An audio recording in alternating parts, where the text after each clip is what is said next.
Hi, everybody out there, our podcast followers. A quick message from me, Laura. We believe in covering people and practices that are pulling us together to build a more fair future. And we hear every day from people that programming like this is important to them. So we are in the midst of a May Day fund drive. As non-commercial, not-for-profit media, we don't spend as much as the other guys, but we don't have as deep pockets either. We rely on you. So what do you say? Are you ready to pitch in to expand the support base for reporting about possibility and love? Or to let the drone of commercial cynicism take over even this space in the airwaves? Please donate now at lauraflanders.org/donate and spread the word. Thanks. Here's this week's show. Hi, I'm Laura, and this is the Laura Flanders Show, a TV and radio program that shines a light on the solutions of tomorrow today. We report on the people and movements driving systemic change from the worlds of politics, arts, and entrepreneurship. Welcome. When the news broke of the school shooting in Uvalde, Texas, it was chilling to many of us to learn that 40% of that small city's budget was allocated to public safety, a budget allocation that utterly failed to keep the children and teachers at Robb Elementary school safe. What might have been a better way to spend that city's precious funds? Since the police murder of George Floyd, residents of many U.S. cities have been asking that question. And there's a tool that some are turning to give residents and taxpayers decision-making power and voice over where their city's resources go and why. Starting in Brazil in the late 1980s, participatory budgeting, as it's called, has spread to more than 7,000 cities around the world, including 29 in the USA. Right here, ordinary citizens have allocated $386 million so far. We're going to hear from some of those people today. Could a bottom-up approach to something as dry-sounding as budgets result in some different approaches to everything from climate change to public safety? Our guests today say yes, it's happening, and it's happening at a moment when U.S. democracy itself is under threat, and the experience of participating in budget making is validating people's belief in voting. Our guests are the co-directors of the Oakland and New York City-based Participatory Budgeting Project. I'll also speak with Shaun Glaze from Seattle, a city which will soon direct some $30 million towards a new vision of public safety after a 2-year participatory budgeting process. First, though, it's my pleasure to introduce Shari Davis and Kristania de Leon. Both come to the participatory budgeting process from years of community engagement. As Director of Youth Engagement and Employment for the City of Boston, Shari launched Youth Lead the Change, the first youth participatory budgeting process in the USA. Thank you so much for joining us both. We've got various cities engaged in this process right now. Are there any that you would like to lift up in particular? Chris? Yeah, there are a lot of spaces doing participatory budgeting right now. And I'll say that for folks who are interested in learning more about particular cities or instances, it's important, I think, just to name up the front that participatory budgeting happens in spaces, communities, areas of all kinds. So we see participatory budgeting happening in schools, like in Arizona, and as well in Central Falls, Rhode Island. We're seeing it happen in counties like in King County, Washington, as well as previous processes in Merced, California, and the county there as well. And in city spaces, we're seeing a huge growth in using participatory budgeting. One of the exciting places that's piloting participatory budgeting right now is in Sacramento, California. They're piloting a $1 million process, and it's their very first time ever doing participatory budgeting. And this has come after increased tax revenues have come in, and community members said, we want to have a say in where those revenues go. Ostensibly, government is supposed to be our form of participation. In cities, we elect people, they engage in a process. Why isn't that sufficient? Shari? First of all, let's just back up a little bit and talk about how budgets are typically decided on. It's often a guy or a small group of folks that look at expenses for the next calendar year and make some guesses or estimations on what will be required in the next calendar year. And then they present that to another small group of people, maybe a city council. And then that ends up more or less being the budget. And there are people, community advocates, that can stand on the side and try to direct or participate, but it's actually quite difficult in that system. Participatory budgeting is about doing business differently. It's about really transforming the relationship that people can have with government and with community-led decision-making so that we make really good, fiscally responsible decisions that reflect community spending priorities.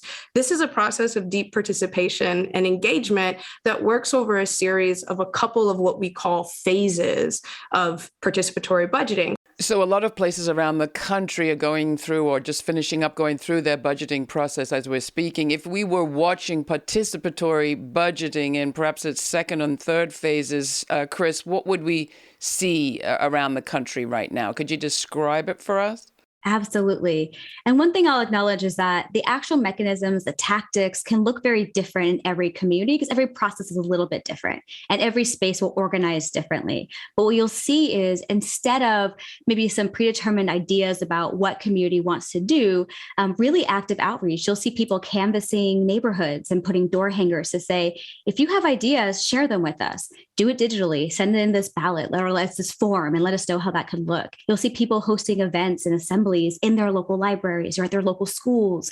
You'll see people coming together to really think about where should these funds be going? What are our prayers? What are our needs? How can we meet them together and learning from each other on how to do that? And so you want to start with just jotting down some community issues that you care about. It can be things that you have a personal connection to. Maybe you've experienced it.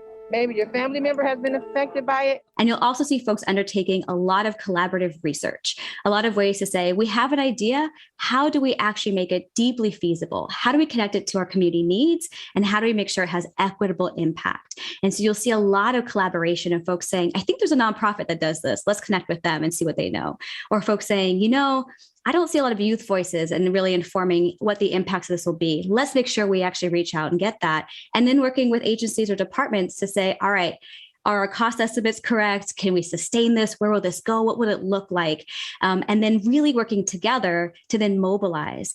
The other thing you'll also see is typically when we do design with equity in mind, you'll see a robust diversity of community voices working collaboratively that we don't necessarily see in more traditional or more formal decision-making that involves our residents, our community members, like regular elections. What are some of the obstacles to something that sounds like such an obviously great idea? I mean, maybe who and what are the obstacles? And I have to lift up the criticism that I've heard in the New York area where people say what we really need is expanded budgets, not for more people to be forced to decide what to do with ever shrinking numbers of dollars. How do you respond, Shari?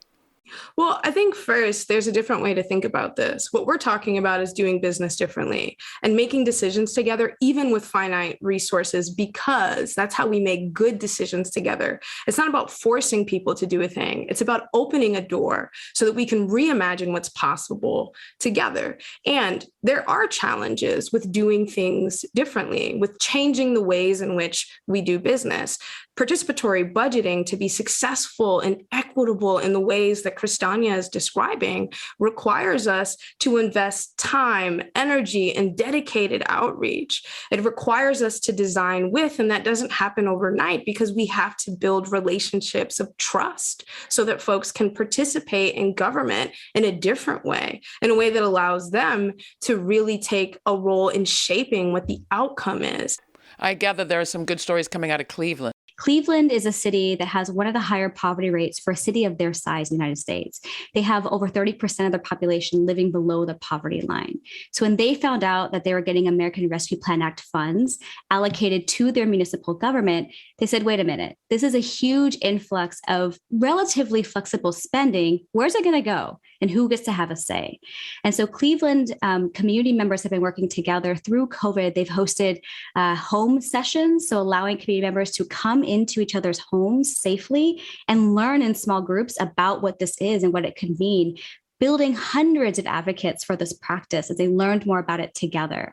And now have put forward a $30.8 million ask to be invested through participatory budgeting and reflect the 30% poverty rate within the city.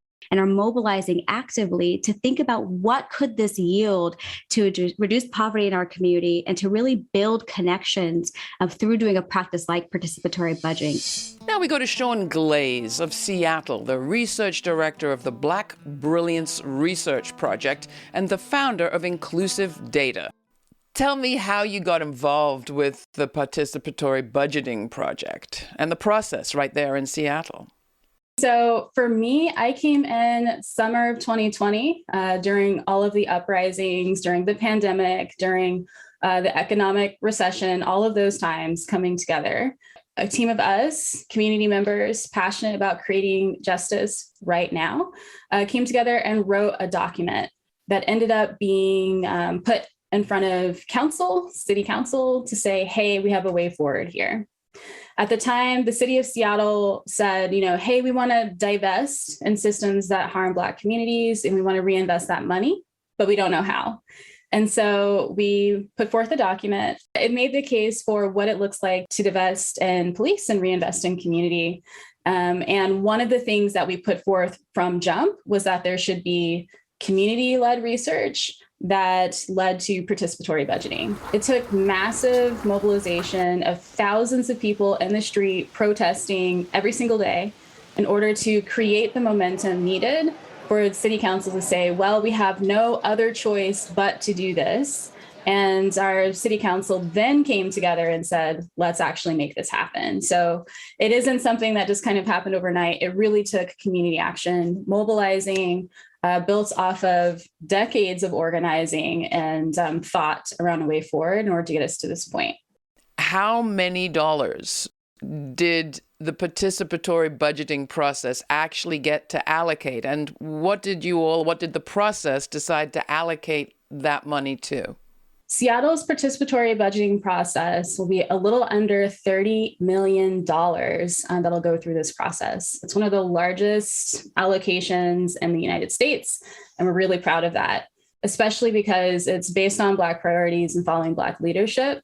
And in terms of the buckets, those are the things that we've been talking about: housing and physical spaces, especially Black-led ones, making sure people have their mental health needs, youth development, especially as it relates to elders, economic development, also looking at crisis and wellness, in a new way. Those are the main buckets. And then what will happen is anyone 10 and older will be able to participate in this participatory budgeting process to suggest ideas related to those 5 buckets. And then the way PB works, of course, is people suggest ideas and then they vote on them and then those things get funded. So that means that we, the people, will decide what happens to the public funds. And what's different about Seattle is the priorities have to line up with the things that communities who've been most impacted by that systemic structural violence are really setting the priorities and leading the way. This is the Laura Flanders Show. I'm Laura. From Seattle, my guest is Shaun Glaze, research director of the Black Brilliance Research Project and founder of Inclusive Data, community organizations that helped to develop a historic participatory budgeting process in Seattle in the last few years. We're going to hear more from Shari Davis and Kristania de Leon as well. They are the co-directors of the Participatory Budgeting Project, a national initiative that oversees and guides these processes around the country.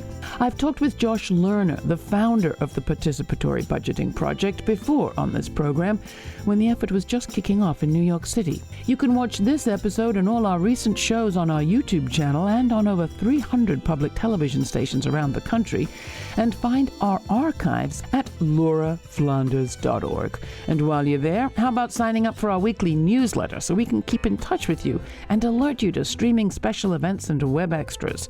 Newsletter subscribers receive access to the full uncut conversation from today's show too. So check it out. Next, while participatory budgeting sounds great, would anything prevent a community voting for a military base or a nuclear power plant? I'll ask. But first, here's Soul Vibrations by Alianza Beginska and her Hip Harp Collective, the first single from her forthcoming album, Reflections, which is to be released on BBE Records.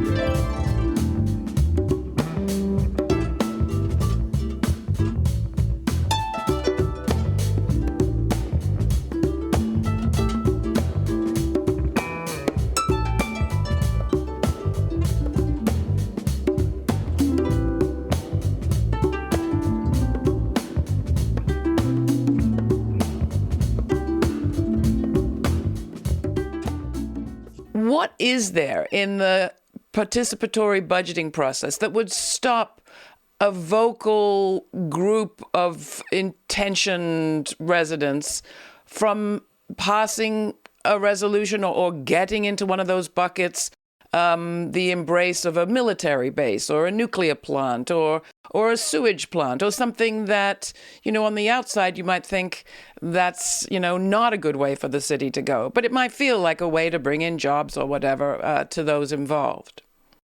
So the way that our process is designed is that those who are closest to the issues are closest to the solution. So the steering committees, the work groups, the group of people who are facilitating and designing and refining the rules, those folks are going to be the ones leading. And we as a community trust those folks to make sure that as we are designing the process of collecting information and what have you, that's going to be consistent with the way that things are designed. So that said, if the communities that we're talking about, those most impacted, so that's Black folks, disabled folks, that is people who have lived experience with incarceration, that is trans folks, especially Black trans women.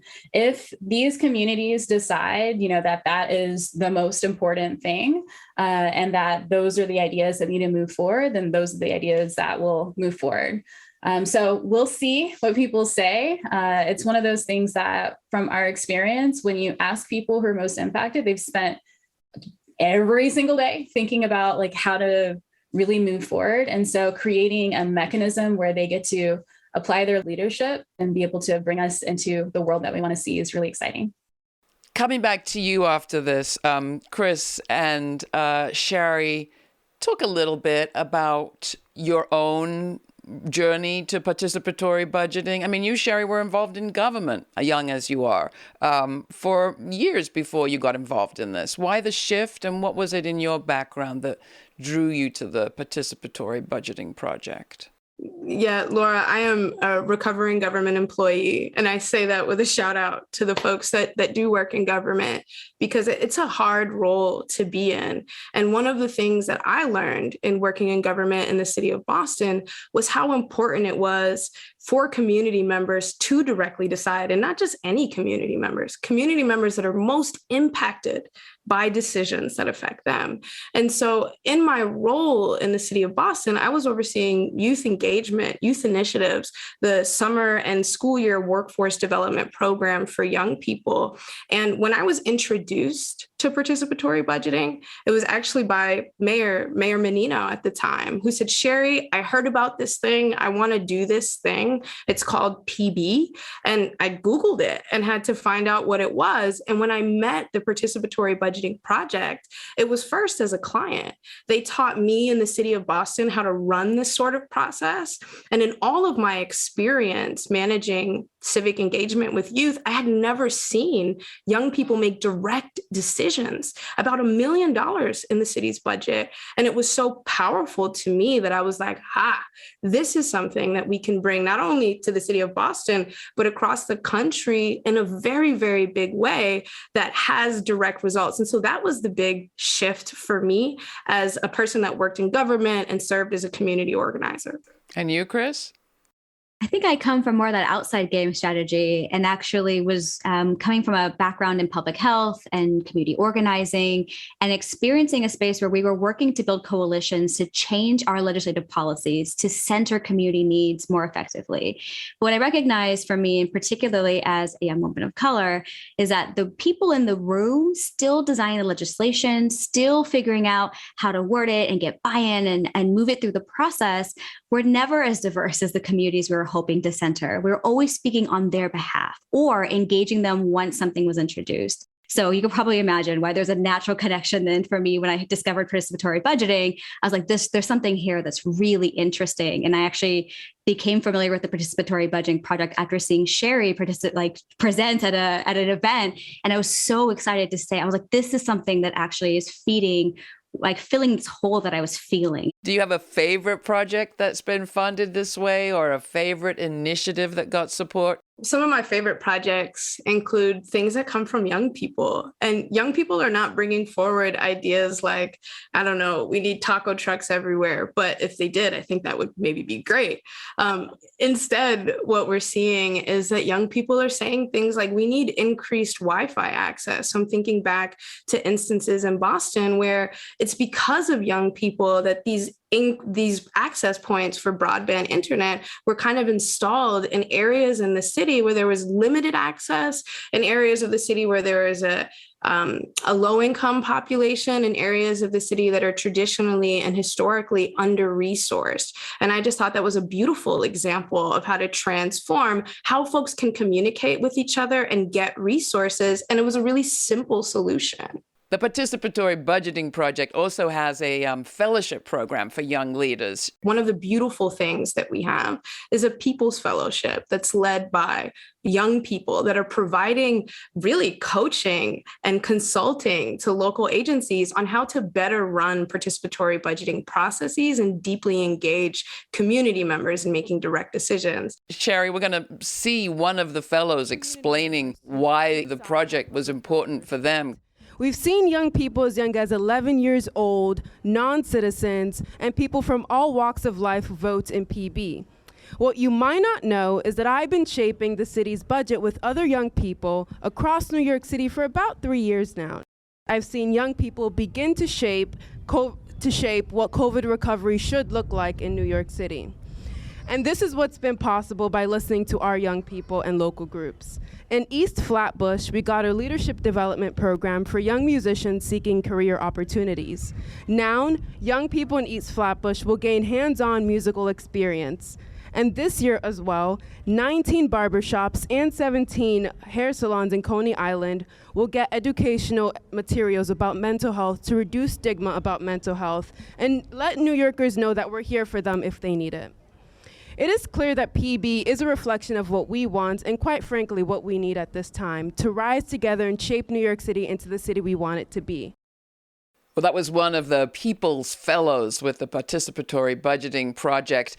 Shari, are there things that you've learned in all of this that are surprising, shocking, worth sharing with the millions?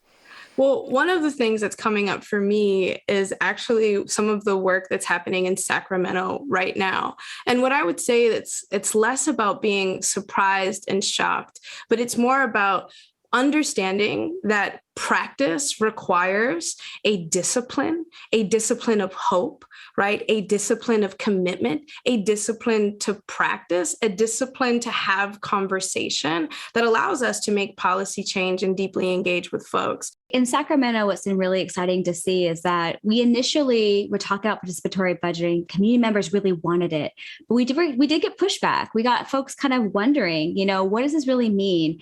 And if we give you $1 million, $5 million, what's it going to really yield? And is it going to be any different than what we typically see? And what's been really beautiful is folks saying, even if it isn't the most radically different thing, but is sincerely what community wants, we want to invest there. And also bringing a really strong commitment to center the communities that exist within Sacramento, which is our state capital, and to really say there are spaces that are thriving business areas. There are thriving commercial spaces where people do exist within the city of Sacramento. And there's also disparity and inequity. How do we center the needs of those community members first and foremost, and really demonstrate and share how we can center their voices in decision-making, not just here with PB, but everywhere, in every part, in every facet of our decision-making as a city. Everything that you said about practice and exercising a muscle is a lot of what we see in the economy. When we cover things like worker-owned co-ops, what we hear is that the thing people are least experienced and familiar with is decision-making in a group with lots of other people. It's just not what they get much practice at in this country. So listening to you, I think that this is a well-timed initiative for people to get some practice in exercising their democracy, which in lots of places feels kind of moribund, but needs actually to get deeper and more expansive and us all to get better at it. That all brings me to the question that I ask at the end of these programs, which I'd love to ask the two of you, which has to do with the story you think the future will tell of now. Like, what do you think will be how we look back at this moment? For me, if I think about how we look back in the story of now, I can see it being sort of a tipping point and a moment where we've had to really interrogate, is the status quo working for us? And are we brave enough to do something new? And so I hope that it's kind of a jumping board for that new thing, that new opportunity. And that PB, participatory budgeting, can be just one piece of a range of tools and practices that we start to use to mend and heal and connect and allow us to expand what equity, what decision-making looks like more transparently, more collaboratively as a whole, really shifting our idea of what do we mean when we say democracy? Do we really mean everyone? And I hope that we can look back and say, maybe we didn't then, but we do now.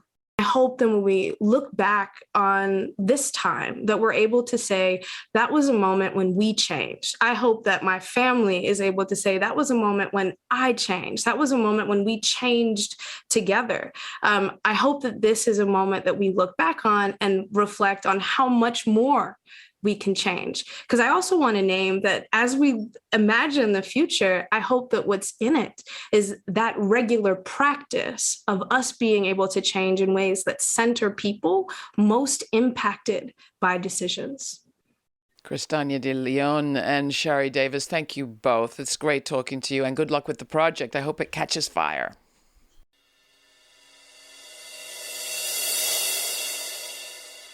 Jean-Bertrand Aristide, the former president of Haiti, used to say that elections weren't democracy.